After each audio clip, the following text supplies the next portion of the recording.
आदाब, मेरा नाम है सरवत और आप देख रहे हैं ऑर्डिनरी। हम में से शायद ही कोई ऐसा होगा जिसने बचपन में द जंगल बुक सीरियल नहीं देखा होगा। एक छोटा सा बच्चा घर और घर वालों से दूर एक नाव में मिलता है। बघीरा नाम का एक काला तेंदुआ उसे बचाता है। बाद में भेड़ियों का एक परिवार उसे गोद ले लेता है। मोगली होता तो इंसान है, पर आदतें उसकी एकदम जानवरों जैसी होती हैं। मोगली की कहानी भले ही काल्पनिक हो, पर लगभग ऐसा ही कुछ ब्राजील में रहने वाली क्रिस्टीना रिकर्डसन के साथ हुआ है। बात अप्रैल 1983 की है। तब क्रिस्टीना केवल 15 दिन की थी। उनके पिता और बाकी घर वाले उनकी मां को प्रताड़ित करते थे, इसलिए क्रिस्टीना के जन्म के बाद उनकी मां उनको लेकर भाग गई। ब्राजील में एक शहर है डियामंटीना। इस शहर के बाहर काफी घना जंगल है। वहाँ काफी गुफाएं भी हैं। इन्हीं गुफाओं में क्रिस्टीना ने अपना बचपन बिताया। पर क्रिस्टीना का बचपन मोगली जैसा नहीं था, क्योंकि उस जंगल में बघीरा जैसा कोई जानवर नहीं था।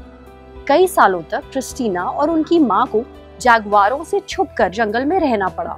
वो बहुत ही खतरनाक थे, देखते ही चीर फाड़ कर खा सकते थे।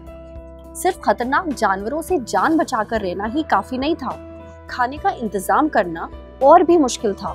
क्रिस्टीना ने काफी छोटी उम्र में ही शिकार करना सीख लिया था। अपने पेट भरने के लिए वो चिड़ियों का शिकार करती, फिर आग जलाकर उन चिड़ियों को उस पर पकाती। यही नहीं, माँ बेटी दिन भर सूखी पत्तियां और फूल इकट्ठा करती, फिर पास के शहर में जाकर उसे बेचती। जो पैसे मिलते उससे चावल खरीदती। कई सालों तक ये सिलसिला चलता रहा। एक रात जब दोनों गुफा में सो रही थी, उन्हें गुर्राने की कुछ आवाज सुनाई दी। जब झांक कर देखा तो वहाँ एक जैगुआर खड़ा हुआ था। वो अपने शिकार की तलाश में था। उस दिन किसी तरह दोनों ने अपनी जान तो बचा ली, पर क्रिस्टीना की माँ को ये अंदाजा हो गया था कि अब वो ज्यादा दिन वहाँ सुरक्षित नहीं रह पाएंगी। बच बचाकर माँ बेटी साओ पोलो नाम के शहर पहुंचे। वहाँ क्रिस्टीना सड़कों पर भीख मांगती थी। उनकी हालत देखकर लोग उन पर थूकते थे, उनको कॉकरोच बुलाते थे। जिल्लत ने एक दिन क्रिस्टीना से कुछ ऐसा करा दिया जो वो जिंदगी भर नहीं भूल पाएंगी। तब वो केवल 7 साल की थी। एक दिन भरी दोपहर में क्रिस्टीना को पास पड़े कूड़ेदान में ब्रेड का एक छोटा सा टुकड़ा दिखाई दिया। कई दिनों से भूखी क्रिस्टीना उस पर झपटी। उन्हीं सड़कों पर एक लड़का भी रहता था। वो लगभग क्रिस्टीना की उम्र का ही था। उसकी निगाह भी ब्रेड पर पड़ी और वो भी उसे खाने लपका। दोनों के बीच में हाथापाई हो गई। तभी क्रिस्टीना के हाथ एक कांच की बोतल लगी।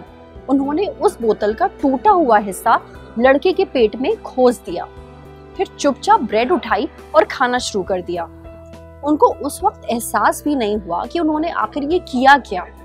कुछ दिनों बाद क्रिस्टीना को पता चला कि वो लड़का मर चुका है। इसके बाद क्रिस्टीना को एक अनाथालय भेज दिया गया। 1991 में उनको एक स्वीडन में रहने वाले परिवार ने गोद ले लिया। इसके बाद क्रिस्टीना की जिंदगी वैसी ही कटी जैसी किसी भी आम इंसान की होती है, पर वो अपना बचपन भूल नहीं पाई। 2015 यानी 24 साल बाद वो ब्राजील वापस आई, अपनी बिछड़ी हुई माँ की तलाश में। यही नहीं, उन्होंने अपने जैसे बच्चों की मदद के लिए एक NGO भी शुरू किया। एक अंग्रेजी वेबसाइट को दिए इंटरव्यू में क्रिस्टीना कहती हैं, मुझे धमकाया गया कि मैं अपने बचपन के बारे में किसी को कुछ ना बताऊं।